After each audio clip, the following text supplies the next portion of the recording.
20 years of incredible finds, friendly staff, and already 3 years in our new home on Rock Boulevard. If you haven't been here yet, you're truly missing out. 20 dealers, over 7,000 square feet of antiques and collectibles, just about anything you can imagine. Easy parking, but stay a while. Antiques and Treasures Rock. Open 7 days a week, 10 to 6. Welcome to the Antique Mall. We've been in business 27 years with 13 separate dealers and over 10,000 square feet of space. We're unique because of our fun outside space. With funky, rusty, artistic vintage yard art, we have hit-and-miss engines, old stoves, old tools, picks and shovels. And then on the inside, we've got dolls, jewelry, books, collectibles, and trains, including American Flyer, Lionel, and Tyco, all available in many scales. Come and visit us 7 days a week, 10 a.m. to 5 p.m., located at 10104 off the US 50 freeway in Mound House, Nevada. Come and see us. Welcome to the Old House Antique Showcase, produced by Trinity Heart Media for Trimedia Streaming Services. Join us this week as we travel out to the Antique Mall in Mound House, Nevada, to see all the special trinkets and treasures they have, and of course, what is hot and what is not.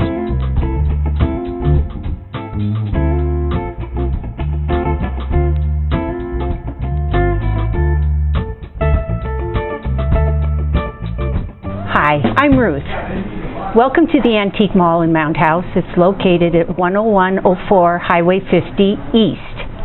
My husband and I have been in the antique business for the last 40 years. We had 2 shops in Carson, but we've been here in Mound House now for 20 years. So how did you start in the business of running an antique shop or just doing collectibles? When Dave and I first met, we were both collectors. So we just kind of fell into it naturally. We continued to collect and opened our own first shop. What were some of the things that you started with in terms of items that you would collect? Dave was into Coca-Cola, Budweiser, Christmas.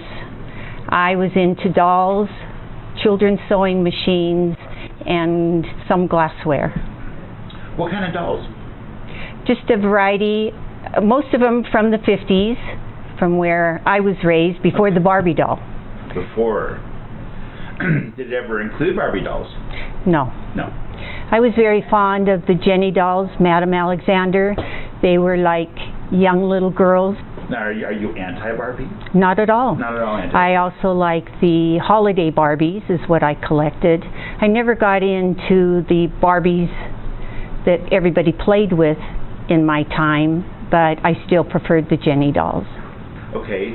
How often do you have a large collection of Jenny dolls, or do you? I have quite a few. A lot of times they came in cute little cases with all kinds of little outfits and accessories.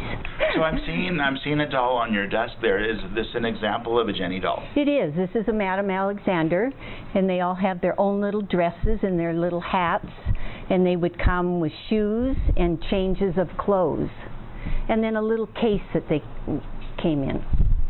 How much would something like this go for?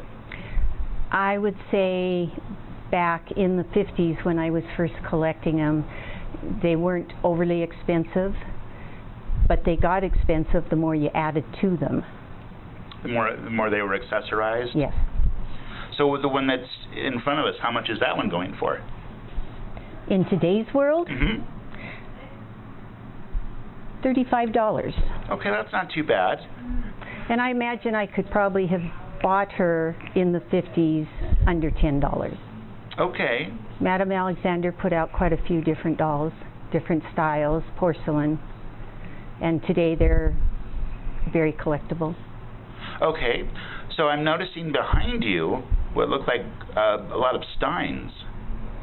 Those were my husband's collection. Okay, these were your husband's, okay. He collected Budweiser, Texaco, Coca-Cola. He liked knives. He had quite a variety of different collections that he had. So when we first got together, we both had our own collections, and that's how we started our first antique shop. On top shelf there, looks like I do see a collection of Barbies. Why don't you tell me something about those? In the early 80s, the holiday Barbies, they came out every Christmas with quite a beautiful dress every year. They were all different, and then they ended, probably in the early 90s. And then the other ones up there, the Coca-Cola Barbies, and they featured their ice skaters, roller skaters. That's fine. And then there was also some of the Barbies that came out for NASCAR. So I collected those through the 80s and the 90s. The dates are on all the Barbies. Oh, okay. So you always know what year they were made and what year they came out. Gotcha.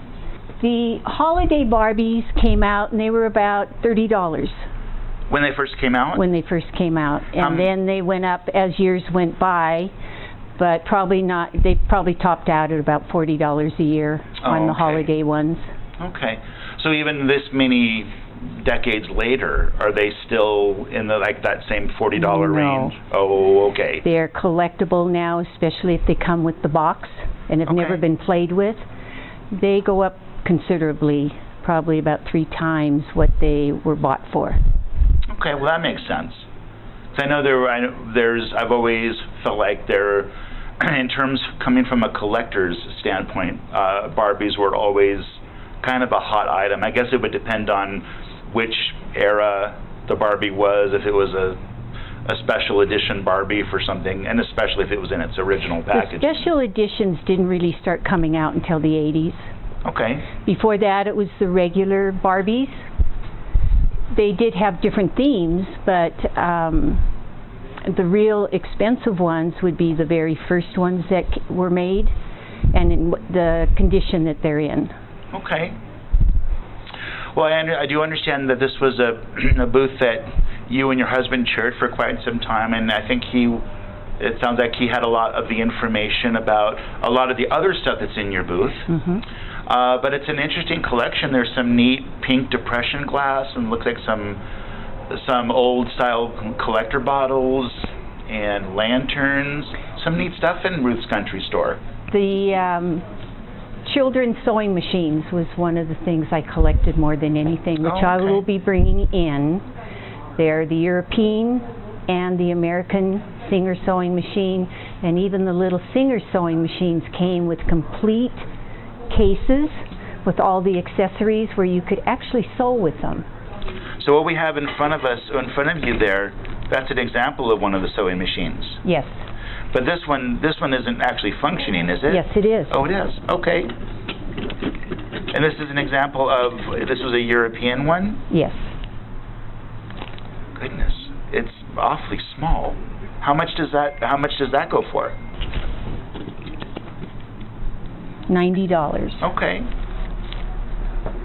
Is that a fairly typical price for something like that? Okay. Depending again, now your Singer sewing machines with the cases, they're not much bigger than this, but they look just like a regular size Singer sewing machine with the case, all the accessories, and they go for probably a couple $100. All right. Well, there certainly is some interesting things to see and look at here at Ruthie's Country Store. I appreciate you being with us on the show today. Thank you. And I'm sure we may see you pop in and out of part of the episode later. Thank you. We're here at the Antique Mall out in Mound House, and this is Tammy. She's the owner of this particular booth. Tammy, welcome to the Antique Showcase. Thank you. And tell us a little bit about your booth here. Well, basically, some of my favorite stuff is mid-century modern. So I have a lot of colored glass, Pyrex, Corningware, a lot of kitchen stuff. And I also kind of like farmhouse style, so I've got stoneware and cast iron and all sorts of good stuff. So how did you get into collecting these types of products? Well, my kids say I have an old soul. So I used to go to, flea markets, thrift stores, garage sales, and stuff like that, and I kind of got so much stuff that I decided to make it my retirement hobby. Oh. So you're a bit of an antiquer in your soul. Right, and my husband, he's also an owner of the booth. He's collected stuff ever since he was a little kid, and so we kind of kindred souls in that. So we both said that this would be a fun thing to do for our retirement. So this is a his and her booth? Yes, yeah. So what is some of the her stuff? Some of the her stuff? Yeah. Sorry. Well, we also have a booth, a little booth outside too, so a lot of that stuff is his. He also is working on vintage baseball cards and coins that he's hoping to get cataloged and get in here soon. So some of the stuff that's in the outside area also is part of your collection? Yeah. So what are some of the things that are his out there? Well, a lot of the tools are, okay. He likes the tools, and anything rusty, you know. Oh, the rustier the better? The rustier the better. Okay. Well, you know, rust doesn't always equate to vintage. That is true. Sometimes it's because it was left outside for, you know, 6, right. 7, 8 months during the rain and snowy season, and it built up some oxide. Right. Well, I defer to him on that kind of stuff, like the gas cans and different things like that. Okay. So you say you have a lot of glass in here. I do see a lot of porcelain stuff. Some red, some orange, some green, some blue. The whole color spectrum here. Right. Wow. Now, are any of this Vaseline glass? Not in here. There is a black light case in the other areas, but I have a couple things in there just because I don't have the black light. Okay, so none of these fluoresce? No. Okay. Wow, it is pretty though. Enjoying some of the figurines up here. Yeah, those are all salt and pepper shakers. Oh, well, very cool. Okay. Yeah. I like the married couple. That's cute. Yeah. Looks like I see a couple of owls. Those are neat. Now, would these be considered vintage pieces or no? Some of them are, and some of them are not, yeah. But most of them are. I personally collect Pyrex, and I have enough in my home now that this was a good way to just bring some out here and enjoy it with other people as well. And it also clears out the house a little bit. Yeah, and vintage Tupperware and just a little bit of everything. And then I like the farmhouse too, so I have a lot of stoneware and cast iron and things like the butter turners and the coffee grinders and egg scales, and so there's some farmhouse in here too. Do you do trains? I'm noticing your Lionel Railroad crossing sign. That's kind of neat. That's a piggy bank, and it actually works. If you put a coin in, the lights go flashing, and the bells go off. And when I came across it, I'm not the big train people, but I know a lot of people enjoy that here. So I thought, well, I'll just put it in here, and like I said, a little bit of everything. Oh man, I need to borrow a quarter from somebody. No, sure enough.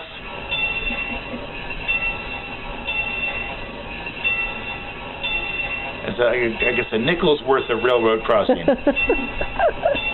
You put in a quarter, it goes 5 times long. 5 times as long. Oh, even a penny works. Oh, wow. I'm going to have to try that. That's neat.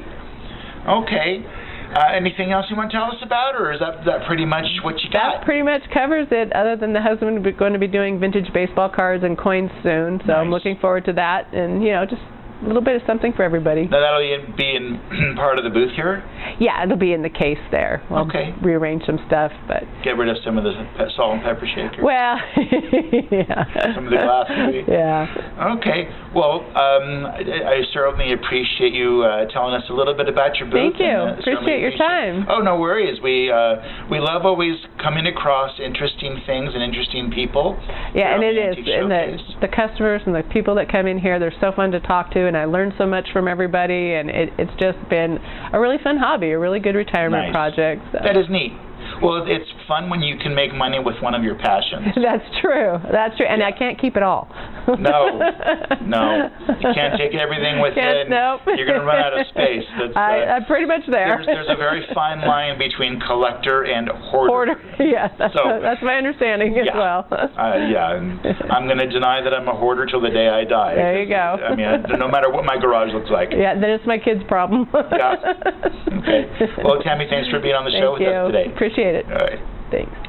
I'm Donald J., but I'm not the Donald. Okay. I'm just Don. Just Don. Yeah. All right, Don, you've been here at the Antique Mall for all of its 27 years, I understand. Yes. So I was here when the original owner opened the store, and his name was Bill Rittenauer, and there's still customers come in here that knew him. Wow. Okay. So you went from being a vendor to a part owner. Yes. So when did that happen? About 5 years after he had opened it, his health was failing, and a lady named Ruth and I, different Ruth than our Ruth today, bought him out, and then we later sold an interest out to Ruth's husband, who was Dave Small. Alrighty. And he passed away about 3 years ago, and then Ruth became the partner. Okay. So I understand the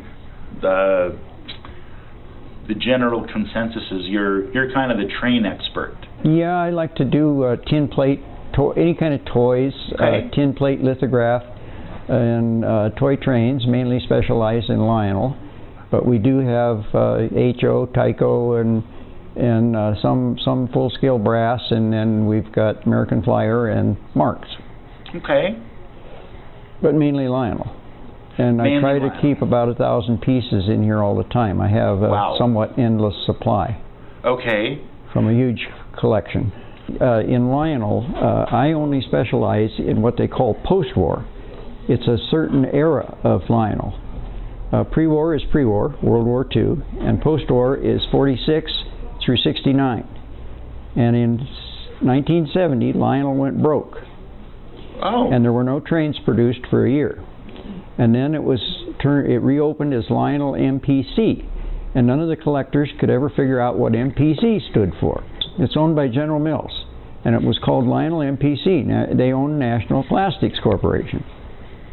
I didn't know that. And then anything from 71 through current is MPC. And then in 01, Neil Young bought it, the singer. No kidding. Mm-hmm. And then he had developed a circuit board in an old 2055 Loke from 1956, and his younger child had cerebral palsy very bad. He was in a wheelchair with a little finger wand, but very sharp in the mind. Huh. And the kid could tip his head forward, train would go forward. Tip his head back, train would back. Wow.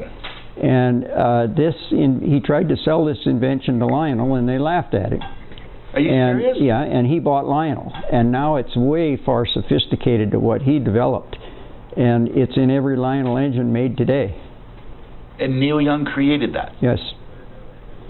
I'll be darned. That's fascinating.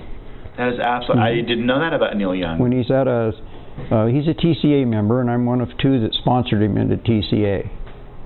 You sponsored Neil Young? Yeah, him and I chased a lot of toy trains together back when I collected. He shopped at the store I worked at. Wow. Is how I knew him. That is amazing. Mm-hmm. So a lot of the accessories that I'm seeing, like the train station, the railroad crossing signs. They're 50s and 60s. Those are also pretty much post-war. Yeah. Mm-hmm. Now, did you have did they have those in pre-war? Did they look different, or were they pretty much the same? There is differences in them. Oh, there are differences. Yes. What are some of the differences? The castings on them, mainly. The way they were made. Yeah, and Lionel also had impurities in the metal, and some of the metal would crumble. In pre-war years only. Okay. Some of them did, some of them didn't. Huh. So you got to watch for cracking and grazing where it crazes with little hairline cracks you can't hardly see. And if they start, they're going to eventually crumble. And it was because of the impurities in the metal that they used. I'll be darned. And so the metals got stronger after World War II. Yeah, and it was actually started in 1903 by Joshua Cohen Lionel. Okay. So it's named after its namesake. Okay. Yeah. So I understand that you have a lot of what's behind you, but you even have another booth that also has quite the collection. Yeah, there's probably 30 engines back there. All right. Well, I think and a couple hundred cars under the table in trays. There's engines in that case there. They're standard gauge up top, those two crane cars. And the American Flyer and Lionel only made standard gauge in pre-war years. When you say standard gauge, what does that actually mean? Is that like a scale size? A 2-inch 2-rail. It's like G gauge today. That's basically a standard gauge, but they're enough different they won't run on each other's track. Gotcha. Okay. So when you're talking about a gauge, you're actually talking about the width of the wheel and how it fits on the track. Right. Okay. So you just taught me something. Well, now. there's you got standard gauge, you got 2-inch 2-rail, you got S gauge is American Flyer. Okay. 027 and O gauge is Lionel or Marks. And then in pre-war years, in 37, 8, and 9, Lionel made not only standard gauge, they made another gauge called 00. Okay. And it's bigger than HO, but smaller than S gauge. It's in between the two, and it was full scale. Okay. And they're pricey pieces. Like how pricey would you say? An engine in either O gauge or 00 can be $1,000 to $8,000 each. Wow. As a vintage piece. Mm-hmm. Okay. Goodness. And what is it is it just the condition of the engine that makes it No, more it's expensive? extremely rare. Oh, and just rare. Okay. New in the late 30s, they cost $99 for one that was a kit. Okay. $89 and $99, and if they were factory assembled, they were about $139. But in the late 30s, a $100 bill was an awful lot of money to put into a toy. Yes, that was like a $1,000 bill today. Yeah, absolutely.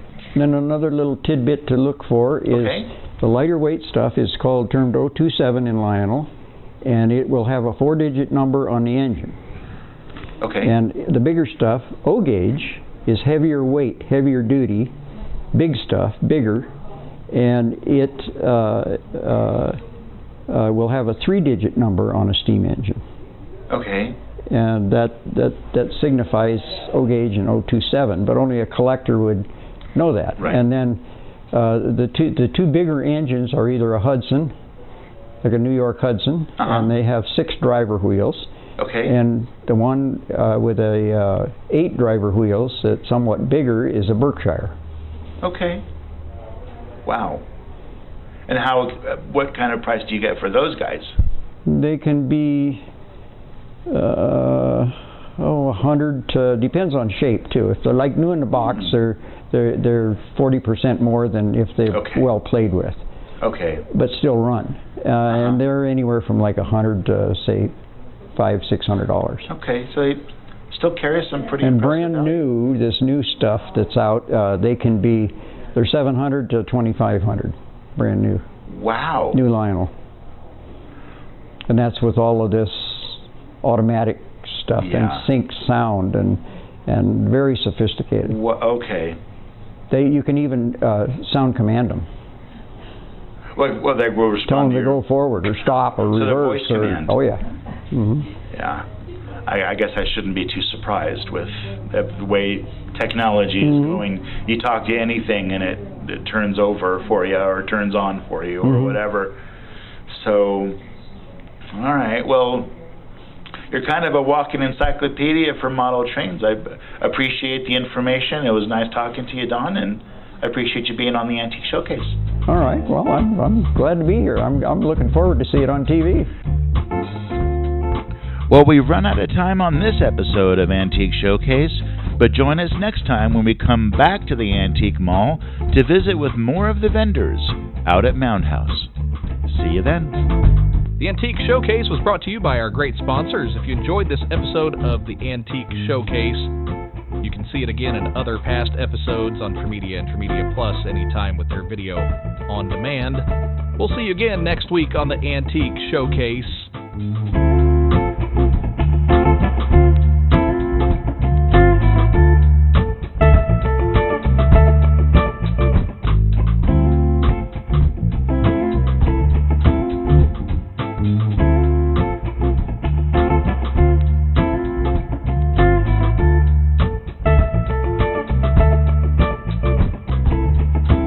Clarkson Antiques and Collectibles Mall is now open in the former grocery outlet. Come and enjoy unique shopping for fabulous gifts and home decor. Clarkson Antiques and Collectibles Mall is now the largest dealer in northern Nevada. See us today. 20 years of incredible finds, friendly staff, and already 3 years in our new home on Rock Boulevard. If you haven't been here yet, you're truly missing out.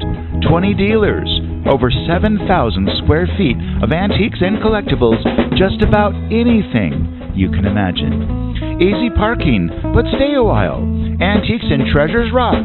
Open 7 days a week, 10 to 6. The new Carson Antiques and Collectibles Mall is really big. I mean really, really big! Now with over 27,000 square feet of antiques, gifts, and collectibles.